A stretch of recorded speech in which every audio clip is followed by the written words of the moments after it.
BFM Business, BFM Patrimoine, la vie IMO. La vie IMO qui accueille ce matin Thierry Vignal. Bonjour Thierry. Bonjour. Merci d'être avec nous, président et cofondateur de Mastéos. Et ce matin, vous nous emmenez dans le monde de ce qu'on appelle la PropTech. Qu'est-ce que c'est que la PropTech ? Eh bien, un vent de renouveau souffle sur la pierre avec l'avènement de ce secteur qui est la contraction de prop pour property, donc l'immobilier, et tech pour technologie. Et ça concerne toutes les startups qui essayent d'innover sur le secteur de l'immobilier. C'est un véritable laboratoire d'idées. Il y en a plus de 900 recensés en France qui offrent de nouveaux usages, qui répondent à de vrais besoins, qui évoluent en permanence et qui sont là pour disrupter, entre guillemets, le secteur. Alors, on peut faire un petit tour d'horizon, on a plein d'idées. Il y a les e-buyers, il y a ceux qui font de l'IMO fractionné, il y a les néo-agences, il y a le leasing immobilier, le co-living intergénérationnel, le clé en main locatif, le néo-syndic, la propriété partagée, il y en a plein. On compte à peu près une PropTech par problématique immobilière.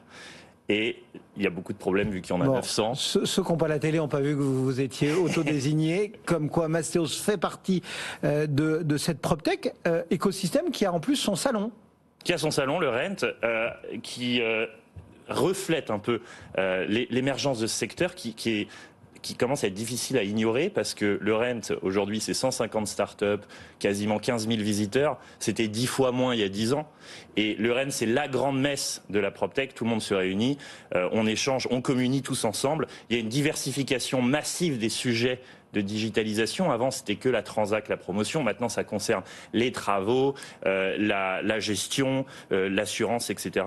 Et donc, il y a un mouvement profond de digitalisation de tous les métiers de l'immobilier. Ça se reflète aussi côté levée de fonds, parce qu'on a levé 800 millions d'euros cette année, 750 l'année dernière, enfin en tout cas pour les 3 premiers trimestres de cette année, à peu près le même montant l'année dernière, alors qu'on n'en levait que 250 en 2020.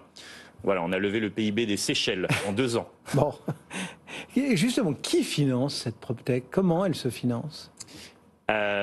Ce sont des fonds venture capital, on les appelle les VC dans le milieu, donc des fonds qui mettent des capitaux dans les startups.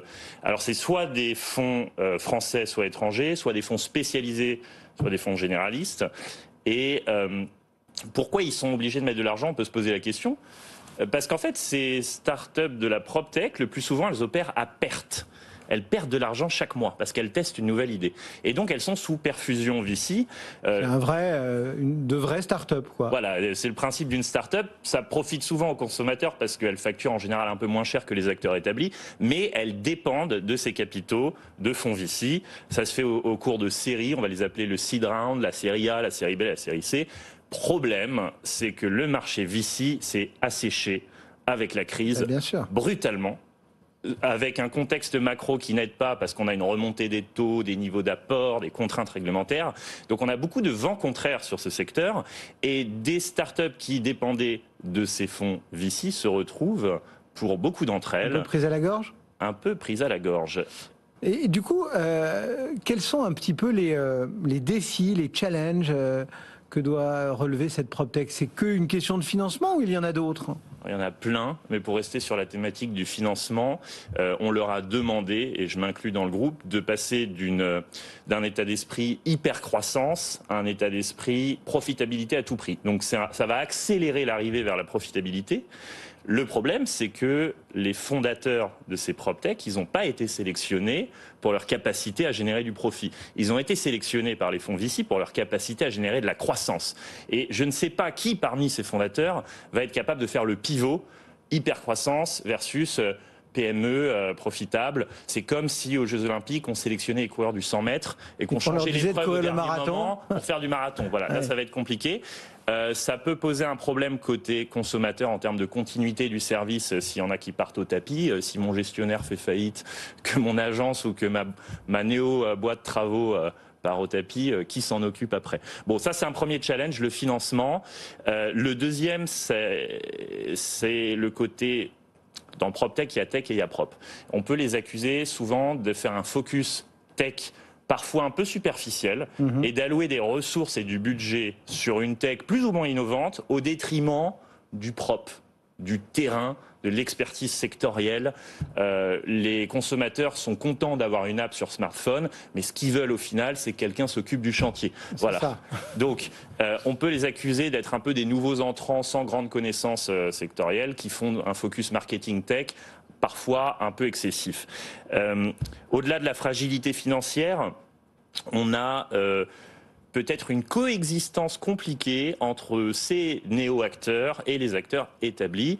Il y a deux types de néo-acteurs dans la PropTech. Il y a ceux qui vont aider les acteurs en place. En général, c'est des boîtes B2B. Par exemple, des boîtes qui vont faire des visites pour le compte d'agence, donc check and visit, Flatsy, des choses comme ça, qui n'entrent pas en concurrence directe. Et bien évidemment, il y a celles qui entrent frontalement en concurrence, typiquement IAD avec Century 21, Luco avec Alliance, enfin voilà. Donc, il y a une coexistence compliquée, mais je pense que les néo-acteurs, enfin, en tout cas, les acteurs traditionnels devraient comprendre que ces néo-acteurs ont des choses à leur apprendre pour faire évoluer leur propre modèle et devraient peut-être s'en inspirer. En général, cette inspiration, elle passe souvent par un rachat. Ouais. C'est plus simple. Voilà donc cette PropTech. Juste, vous avez rappelé que effectivement c'était bien d'avoir son app sur smartphone, mais qu'il fallait que derrière le chantier avance.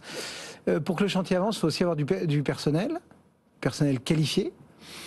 On le voit quasiment au quotidien dans l'actualité. Ce monde du bâtiment, de l'immobilier, il a une grave pénurie de main-d'œuvre. Comment on fait pour séduire, pour convaincre peut-être certains de venir rejoindre des aventures comme la vôtre pour trouver finalement du boulot Ouais. Excellente question, parce qu'en plus, la PropTech, elle se concentre essentiellement sur l'Île-de-France et Paris à 80%. Et en termes de levée de fonds, c'est encore pire. C'est un tout petit milieu presque... et c'est là que la main-d'œuvre pêche en plus. Et le problème, c'est qu'ils ont tous fait les mêmes écoles, ils vivent tous au même endroit, et il y en a peu qui ont mis les pieds sur le terrain. Or, c'est là qu'on doit aller récupérer les ressources. Donc il y a un décalage, effectivement, et surtout sur le nouvel Eldorado pour 2023, qui est la rénovation énergétique. Toutes les PropTech ne parlent que de rénovation énergétique. Les fonds VC dont on parlait ne veulent plus mettre d'argent, sauf sur ce secteur. Et donc, c'est la ruée vers l'or. Le problème, c'est que oui, on a un énorme marché de la rénovation énergétique. Il y a 11 millions de biens concernés à 25 000 euros de chantier. Mais on n'a pas les mains pour le réaliser. Et donc, qu'est-ce qu'on fait? Moi, je veux bien créer un service de rénovation énergétique, mais si j'ai pas des artisans RGE derrière, je peux avoir autant de leads que je veux, je ne pourrais pas assurer les chantiers. Donc peut-être, pour ceux qui cherchent à créer une nouvelle PropTech, que le nœud du problème se fait sur la formation. Peut-être qu'il faudrait créer des écoles 42 une station F de la rénovation énergétique pour apprenez à poser du BA13. C'est là que le goulet d'étranglement se trouve, et la personne qui créera l'école 42 de la rénovation énergétique n'aura pas de mal à trouver des fonds auprès des VC. Thierry Vignal et Mastéos pour ce focus sur la PropTech. Rennes, c'est la semaine prochaine, c'est ça? Semaine prochaine, absolument. Venez nombreux, on sera là. Merci Thierry, à très bientôt.